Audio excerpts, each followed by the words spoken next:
नमस्कार साथियों, आप सभी का इंड टॉक पर स्वागत है। मैं हूं शशिकांत कुमार। 2024 और 25 का बजट सामने आता है। नरेंद्र मोदी के तीसरे कार्यकाल का पहला बजट, और इस बजट में बिहार आंध्र प्रदेश को खास महत्व मिला है। बिहार और आंध्र प्रदेश वही दो राज्य हैं जिस राज्य के दो क्षेत्रीय पार्टियों के बैसाखी पर नरेंद्र मोदी की सरकार चल रही है। नरेंद्र मोदी अगर आज प्रधानमंत्री बने हुए हैं तो नरेंद्र मोदी प्रधानमंत्री इसलिए हैं क्योंकि बिहार से नीतीश कुमार ने साथ दिए। इसके अलावा आंध्र प्रदेश से चंद्रबाबू नायडू ने साथ दिया। आज चंद्रबाबू नायडू जो चाहते थे, चंद्रबाबू नायडू को वो मिल गया। चंद्रबाबू नायडू को अपनी राजधानी को विकसित करने के लिए, ऐसे तो चंद्रबाबू नायडू 1 लाख करोड़ रुपए मांगे थे, लेकिन चंद्रबाबू नायडू को कह दिया गया कि अभी ये कुछ रुक जाइए, अभी बिहार में चुनाव आने वाला है, अगले साल बिहार में चुनाव है, पहले हम बिहार को देख लेते हैं, उसके बाद आपको भी दे देंगे। जितना रकम मांगा है उतना रकम आपको दे देंगे। आंध्र प्रदेश ने 1 लाख करोड़ रुपए मांगा था। कल के ही इस वीडियो में मैंने आपको इन टॉक पर बताया था कि आंध्र प्रदेश ने 1 लाख करोड़ रुपए मांगा है। आंध्र प्रदेश में चंद्रबाबू नायडू 1 लाख करोड़ रुपए मांगे। इसके अलावा बताते चले कि वित्त मंत्री ने आंध्र प्रदेश को अमरावती, जो कि आंध्र प्रदेश का राजधानी है, उस राजधानी को विकसित करने के लिए 15,000 करोड़ रुपया दिया गया। 15,000 करोड़ दिया गया। टोटल 1 लाख करोड़ रुपए आंध्र प्रदेश ने मांगा था, लेकिन मिला 15,000। तो द हिंदू के इस हेडलाइंस को देख लीजिए। द हिंदू के इस हेडलाइंस में साफ तौर पर बताया गया कि नीतीश कुमार को टोटल अगर बजट को मिला दे, आंध्र प्रदेश को 15,000 करोड़ रुपया नहीं मिला। वो 15,000 करोड़ केवल आंध्र प्रदेश की राजधानी को विकसित करने के लिए मिला है। बाकी जगहों पर भी बाकी पैसों को जोड़ दें तो आंध्र प्रदेश को भी अच्छा खासा रकम मिल गया।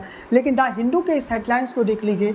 इस हेडलाइंस में, द हिंदू के इस हेडलाइंस में दिया गया कि नीतीश कुमार ने इस बजट को प्रशंसा किया है, और नीतीश कुमार को टोटल जो बजट मिला है, टोटल इस बजट में नीतीश कुमार को जो रकम मिला है वो 58,900 करोड़ रुपया है। 58,900 करोड़ रुपया। कल के इस वीडियो में मैंने बताया था नीतीश कुमार ने 30,000 करोड़ रुपये मांगा है, लेकिन नीतीश कुमार को मिला कितना?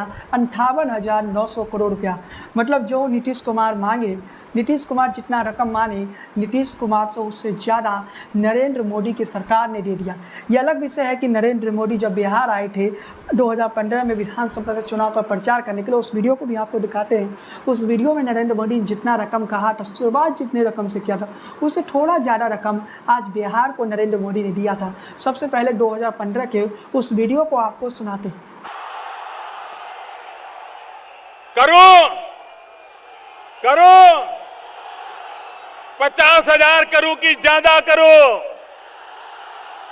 60,000 करो कि ज्यादा करो, 70,000 करो कि ज्यादा करो, 75,000 करो कि ज्यादा करो, 80,000 करो कि ज्यादा करो, 90,000 करो कि ज्यादा करो। मेरे भाइयों बहनों, मैं आज वादा करता हूं, दिल्ली सरकार कान बराबर ठीक रख के सुन लीजिए। दिल्ली सरकार 1.25 लाख करोड़ रुपए का पैकेज देगी। ये 2015 का वीडियो था। इस वीडियो में नरेंद्र मोदी 125 करोड़ की बात कहे थे, लेकिन नरेंद्र मोदी असल मायने में उस पैकेज को बिहार को आज तक नहीं दी। नरेंद्र मोदी खुद आकर बोल दिए थे कि दरभंगा में एम्स बन चुका है, लेकिन दरभंगा में एम्स आज तक नहीं बना। अमित शाह जब पूर्णिया आए थे तो अमित शाह क्या कहे थे, जरा सुनिए। पूर्णिया में हवाई अड्डा बन गया, लगभग 12 जिलों के लोगों को बागडोगरा या पटना नहीं जाना पड़े। पूर्णिया एयरपोर्ट बन चुका है। ये अमित शाह का ही भाषण का अंश है, ये कोई और नेता नहीं कहा। जब पूर्णिया में अमित शाह रैली करने आए थे, जब महागठबंधन की सरकार एक बार फिर से बन गई थी, पूर्णिया में अमित शाह जब आए तो अमित शाह ने कहा कि पूर्णिया में एयरपोर्ट बन चुका है, लेकिन सच्चाई है कि पूर्णिया में अब तक एयरपोर्ट नहीं बना। सुनिएगा, नीतीश कुमार ने 9 एयरपोर्ट मांगा था, लेकिन आज के बजट में ये कहा गया कि बिहार को नया एयरपोर्ट मिलने जा रहा है। ये अलग विषय है कि जब आप पटना एयरपोर्ट की स्थिति को देखिएगा तो देश में पटना एयरपोर्ट की स्थिति सबसे खराब है, लेकिन बिहार को नया एयरपोर्ट मिल रहा है। बिहार और उत्तर प्रदेश के पर कैपिटल इनकम इतना कम है कि यहाँ के लोग महंगे हवाई यात्रा नहीं कर पाते। मतलब सीधे शब्दों में समझिए कि यहाँ के लोग बड़े महंगे हवाई यात्रा नहीं कर सके। राष्ट्रीय प्रति व्यक्ति आय को देखेंगे और बिहार के प्रति व्यक्ति आय को देखेंगे तो आपको जमीन और आसमान का अंतर दिखेगा।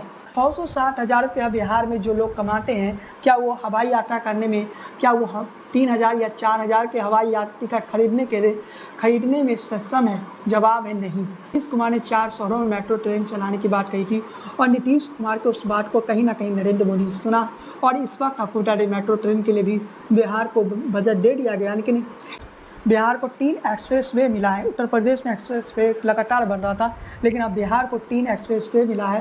पहला एक्सप्रेस वे है बोधगया और Vaishali express way, Patna Purnia express way. इसके अलावा बक्सर से गंगा नदी पर 2 लेन का पुल बनाया जाएगा। टैक्स और वित्तीय सुधार की बात भी हम आगे करेंगे। आज की बजट की मुख्य एजेंडा बिहार आंध्र प्रदेश नहीं बल्कि टैक्स सुधारों पर भी आज सरकार ने फोकस किया।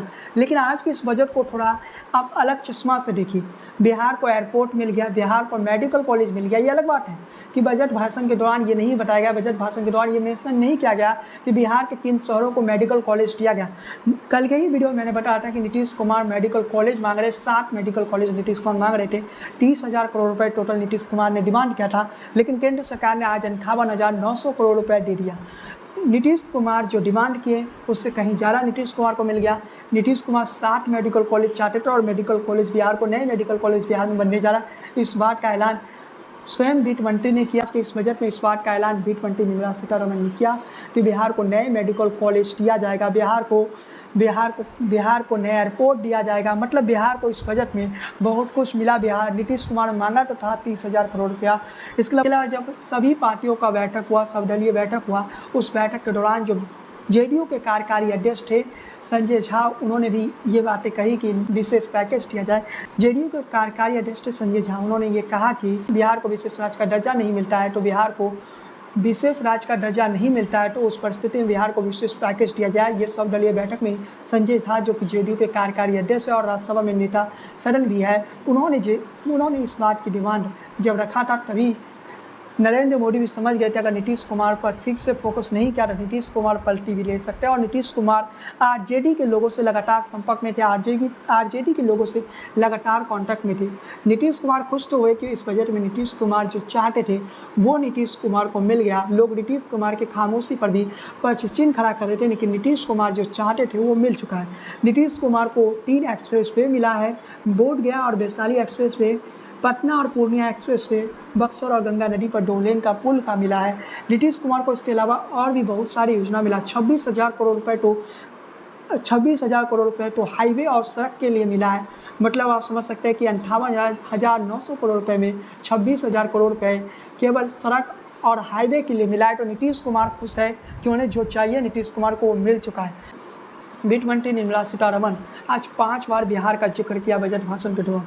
ये काफ़ी महत्वपूर्ण हो जाता है। इस दौरान आंध्र प्रदेश का भी जिक्र किया गया, आंध्र प्रदेश यानी चंद्रबाबू नायडू, टीडीपी का भी जिक्र किया गया, लेकिन बिहार का जिक्र आज ज़्यादा किया गया। इसका मतलब आप समझ सकते हैं कि बिहार का जिक्र अगर बजट भाषण के दौरान किया गया तो बिहार को प्रॉफिट तो होगा और बिहार को प्रॉफिट हुआ। लेकिन इसके साथ ही साथियों आप केवल इस बजट को बिहार और आंध्र प्रदेश के रूप में नहीं देखिए कि आंध्र प्रदेश में चंद्रबाबू नायडू के बैसाखी पर नरेंद्र मोदी का सरकार चल रहा है, तो बिहार से नीतीश कुमार के बैसाखियों पर नरेंद्र मोदी का सरकार चल रहा है। नरेंद्र मोदी को बिहार में हमेशा साथ दिया। 2014 में नरेंद्र मोदी को सबसे ज़्यादा 2014 में भी नरेंद्र मोदी को बिहार में साथ दिया। 2019 में बिहार ने तो रिकॉर्ड ही बना दिया, बिहार में 40 में से 39 सीटें दे दिया। 2024 में बिहार ने 30 सीटें नरेंद्र मोदी को दे दिया। मतलब नीतीश कुमार के साथ गठबंधन में थे तो इसलिए 30 सीटें मिल गया।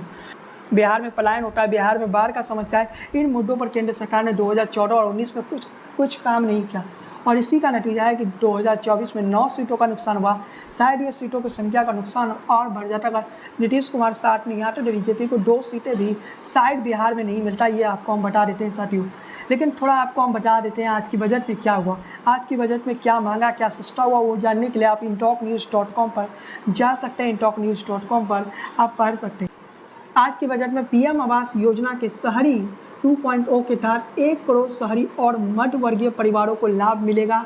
ये ऐलान आज के बजट के दौरान किया गया। सब हम समझे कि किसानों का जितना लागत है उससे 50% ज़्यादा प्रॉफिट का वादा किया गया केंद्र सरकार की तरफ से। ये अलग विषय है कि किसानों को ये उम्मीद था जो 6,000 रुपया सालाना किसानों को मिलता है वो रकम बढ़कर 12,000 रुपये हो जाएगा। ऐसी बातें बजट से पहले कही भी जा रही थी, लेकिन वो नहीं हुआ। मतलब किसान जो उम्मीदें कर रहे थे वो उम्मीदों पर शायद जनता किसानों को जो उम्मीदें थी शायद उन उम्मीदों पर केंद्र सरकार खरा नहीं हो पाई।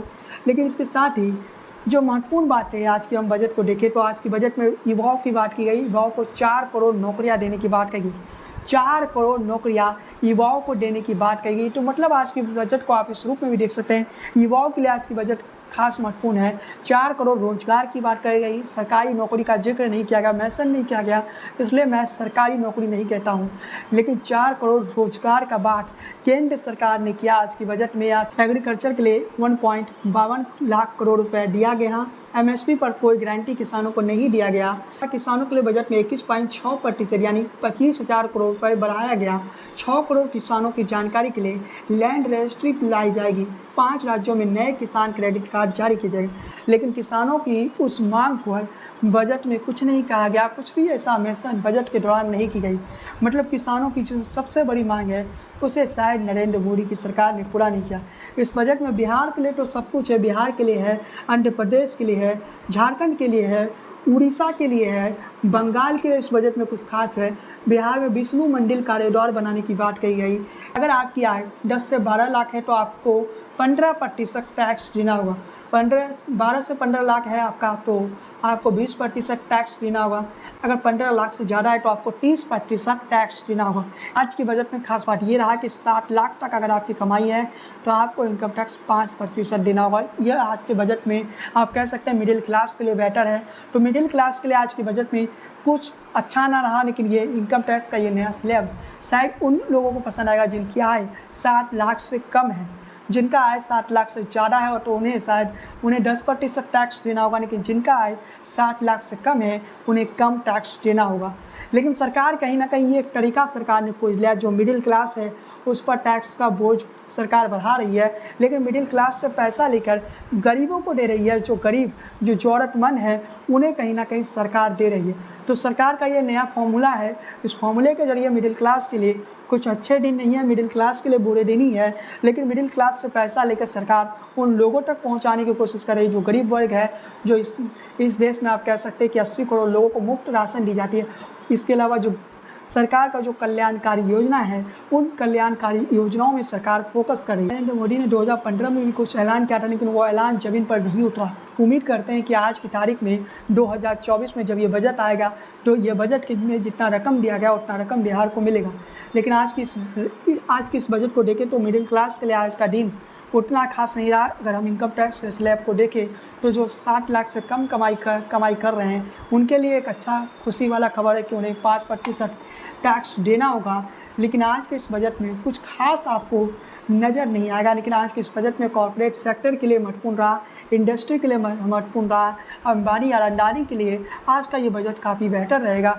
लेकिन इस देश की जनता के लिए शायद ये बजट उतना बेहतर नहीं रहेगा। इस देश के मिडिल क्लास के लिए ये बजट उतना बेहतर नहीं रहेगा। बजट में युवाओं पर खास फोकस किया गया। पहले तो 4 करोड़ रोजगार की बात किया है। इसके अलावा प्रधानमंत्री इंटर्नशिप योजना में प्रधानमंत्री इंटर्नशिप योजना सिर्फ 12 महीने की होगी। इसके तहत युवाओं को 10% इंटर्नशिप की लागत सरकार की तरफ से 5,000 रुपये मानदेय के तौर पर दिया जाएगा। इस योजना का कोई भी युवा लाभ उठा सकता है। देश के 1 करोड़ युवाओं को इसका सीधा बेनिफिट जाएगा। मतलब 5,000 रुपये युवाओं को दिया जाएगा प्रधानमंत्री इंटर्नशिप योजना के जरिए। सीधे शब्दों में कहें तो युवाओं के लिए आज के बजट में कुछ ऐलान तो किए गए। 4 करोड़ रोजगार की बात की गई, सरकारी नौकरी है या प्राइवेट सेक्टर में। जब आज के इस बजट को देखेंगे तो आपको लगेगा कि यह बजट आम आदमी के लिए कुछ खास नहीं था। यह बजट जो मिडिल क्लास है उसके लिए खास नहीं है। लेकिन इस बजट को आप देखना चाहते हैं इस नज़रिए से नहीं देखिए कि 2025 में क्या होगा। इस बजट को आप 2047 के नज़रिए से देखिए कि 2047 में देश को विकसित बनाना है। मतलब नरेंद्र मोदी की सरकार आपसे यही कहना चाहती है, मिडिल क्लास को खास तौर पर यह संदेश दिया, टैक्स भरिए लेकिन 2047 तक हम भारत को विकसित बना लेंगे। मतलब इंतजार कीजिए 2047 का नरेंद्र मोदी अक्सर जिक्र करते हैं। तो 2047 के नज़रिए से इस बजट को देखिए। इससे ज़्यादा मैं कोई टिप्पणी करने के मूड में नहीं हूँ साथियों, लेकिन आप समझ लीजिए कि इस बजट को 2024 के नज़रिए से नहीं देखना है, इस बजट को 2047 के नज़रिए से देखना है। इस वीडियो में बस इतना ही। चैनल पर पहली बार आए तो सब्सक्राइब कर लीजिए, बेल आइकन की घंटी को बजाना बिल्कुल न भूलें, फेसबुक पेज को फॉलो कीजिए, लाइक कीजिए। आपको क्या ऐसा लगा ये बजट कमेंट में जरूर बताइए। आज के इस वीडियो में बस इतना ही। जय हिंद, वंदे मातरम।